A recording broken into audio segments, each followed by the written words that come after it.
Ақтөбе шағын ауданында Алтын бесік балабақшасы ашылды. Тәуелсіздік күнін жағымды жаңалықпен бастаған ақтөбелік бүлдіршіндер мен олардың ата-аналарын осы салтанатты рәсімге арнайы келген облыс әкімі Бердібек Сапарбаев пен қала әкімі Бекбол Сағын құттықтады. Осыған дейін жаңа ауданға қоныстанып үлгерген жас отбасылар балабақшаның салынғанын көптен күткен еді. Сондықтан тәуелсіздік күнімен тұспа-тұс келген жаңалықты жақсылықтың нышаны деп қабылдады. Тәуелсіздік алған жылдардан бері Ақтөбеде елімізбен бірге көркейіп дамыды, сәулетті құрылыстар бой көтерді. Нұрақтөбе шағын ауданы осының бір дәлелі. Бүгін жаңа ауданда жаңа балабақшаның пайдалануға берілгені тәуелсіздік күнін айшықтаған қос қуаныш болды. Оларды құттықтаған облыс әкімі Алтын бесік балабақшасы ат айтып тұрғандай бүлдіршіндер үшін тәрбие бесігіне айналуы тиіс деді. Бүгін үлкен мереке, тәуелсіздігімізге 24 жыл болып отыр.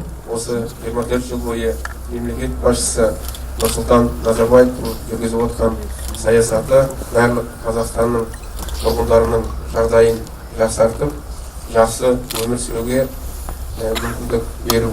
Барлығымыздың болашағымыз енді балдар. Сол балдарымыз жақсы болса, бізде, мемлекетімізде жаман болмайды.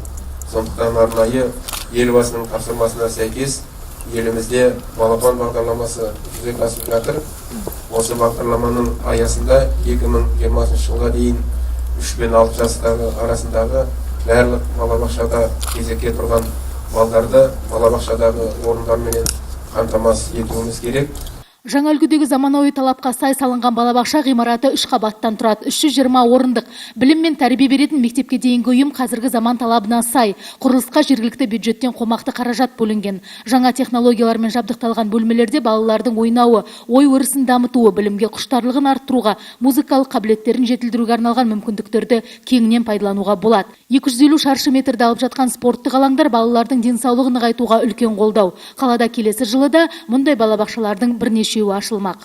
Жалпы бұл жалғыз ғана балабақша болмайды. Бұл ауданда негізі 19 жылда осы ауданда тағы бір балабақшаның құрылысы жоспарланған. 2020 жылға дейін 2 балабақша болу керек. Негізінен өсіп жатқан аудан, келесі жылдары, одан кейін келесі жылдары көптеген балалар қосылуы мүмкін. Жалпы 13-ші, 14-ші және 15-ші жылы бұл осы ауданға 600-ге жуық отбасылары көшіп келді. Мінекей сол отбасылардың балалары. Жаңа ғимарат қауіпсіздіктің барлық құралдарымен және асханамен жабдықталған. Мұнда балалар аптасына 5 күн болады. Нұрақтөбенің кішкентай тұрғындары мұнда балабақша кезегіне тұру арқылы қабылданады. Тұрыялдық, биыл міне садикке барамыз.